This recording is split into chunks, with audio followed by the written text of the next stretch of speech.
Today I'm looking at how to use hiking poles, how to set them up, and the different walking styles.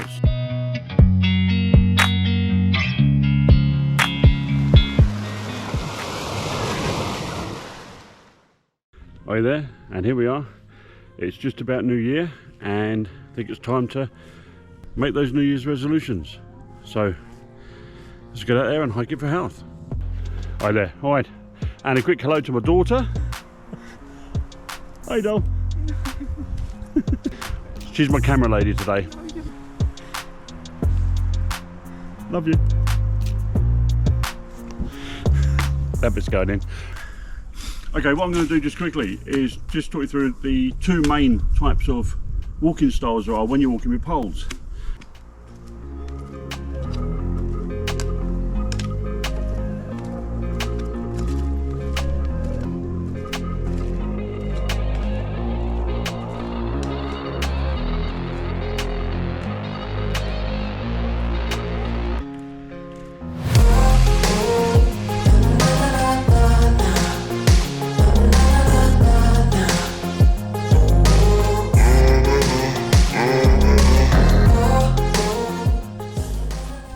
Okay, now there's several poles, walking poles out there on the market that you can buy.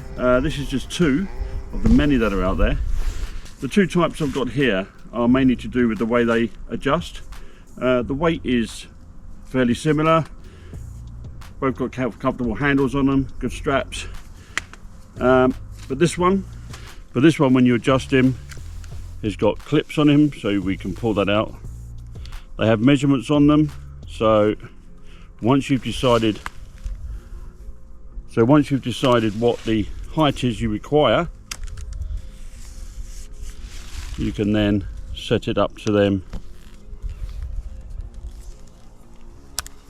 quickly when you're out and about. The other type is a twist type, which again, twist out, has measurements on there. That's got a maximum stop level on there, so we'll put it just below that. And then on this top section here, we have measurements again.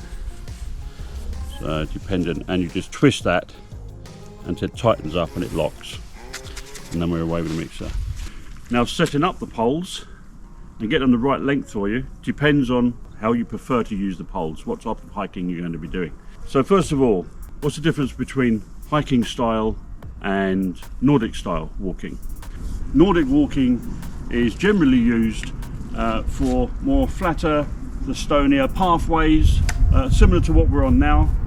It's a forward propulsion walking system where your arms are in their natural position, swinging backwards and forwards, and you're flicking the pole up at the back each time you go through the motion. So they're set up longer.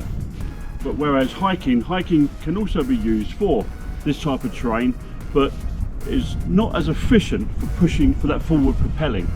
But it's excellent for going off-road, where the paths are a bit more treacherous, more of a stability type of walking method, and also helps you lift up those hills, banks and steps and so on. So we're going to go through on just how to set the poles up for each style of walking.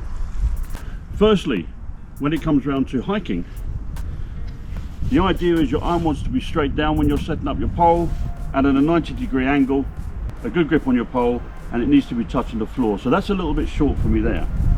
So if I adjust this, bottom one's a little bit short on there, extra 120. So that's your correct pose for hiking. It's also very good as well for relieving the pressure at the bottom of your back, because you're pushing down. You also give yourself a bit of an all-over workout because you're also using the upper part of your body when you're walking as well. It's a bit like using four-wheel drive for walking. So you got your two legs and your two shoulders back and arms, giving you the propulsion forward and keeping you upright. Okay, so for Nordic walking, your pole needs to be slightly longer, as it needs to be set up that when your arms are resting position, that the pole sits behind you at around about a 45-degree angle. So that's, as you can see, that's a little bit off the ground behind me there. So we're going to attempt to extend that out, so say 130 on that. How's that looking? So that's giving me a better angle.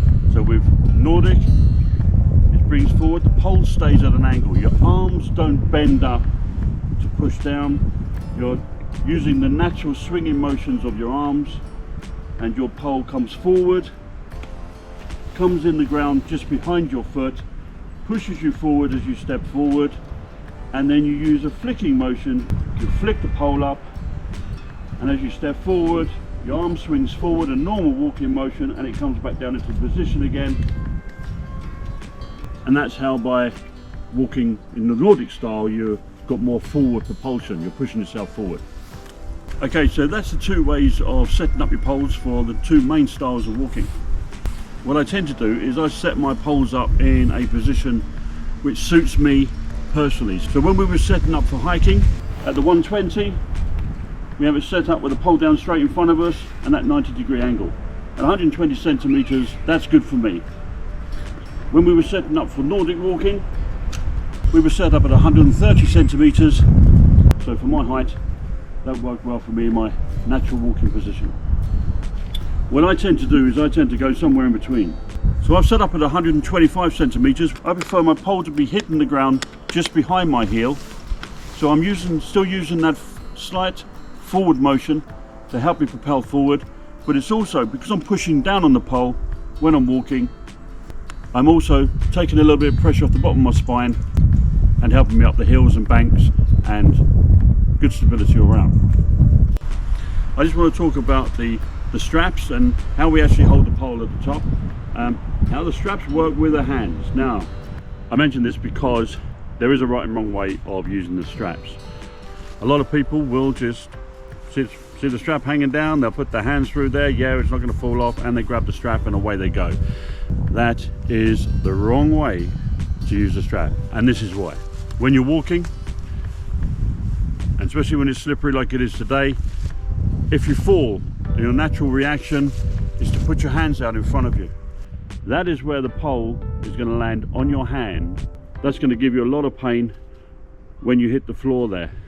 And not only that, if you pull down on that when you hit the floor, there's a likelihood is that that strap's going to tighten up over your thumb and possibly cause a dislocation or a break. But that landing in the middle of your palm could potentially cause a lot of damage to your hand. So with your strap, put your hand up through the strap, come down and grab your pole.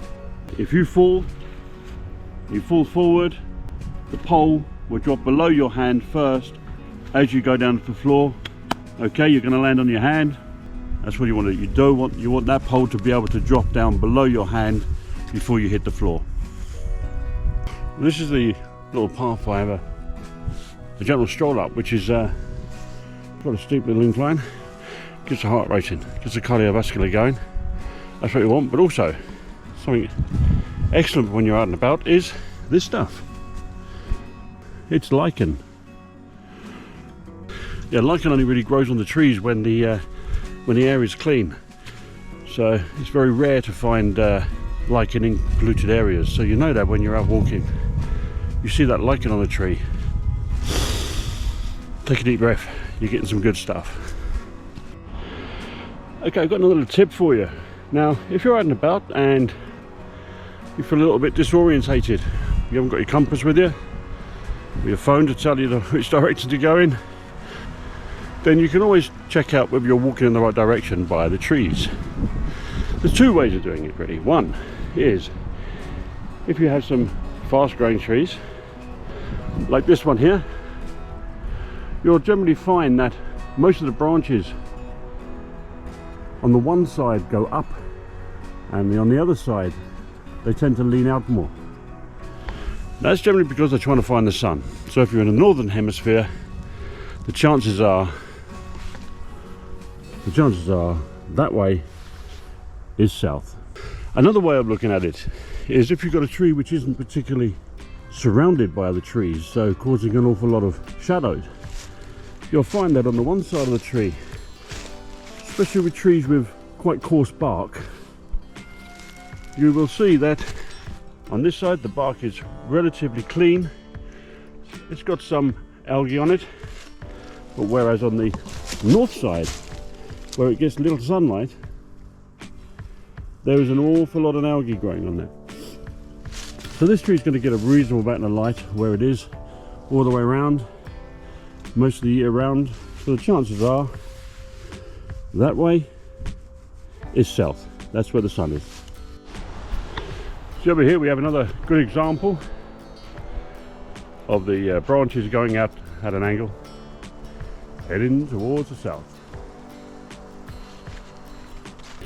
If you're out and about with your kids and you see one of these, probably best not to jump in it. It's not a pile of fern needles that have just been stacked there.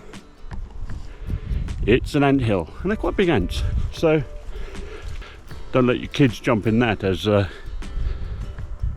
could get more than you bargained for. When you're out hiking, you've also got to be aware of the dangers as well. For example, we have ourselves a little row of trees here which are not looking too healthy. They can soon come down. Yeah, just be aware of what's going on around you. But above all, enjoy the outside world and feel good. Don't forget to look up.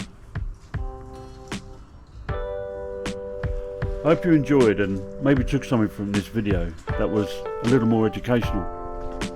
Next I'll be getting back out on the hike. So maybe see you out there.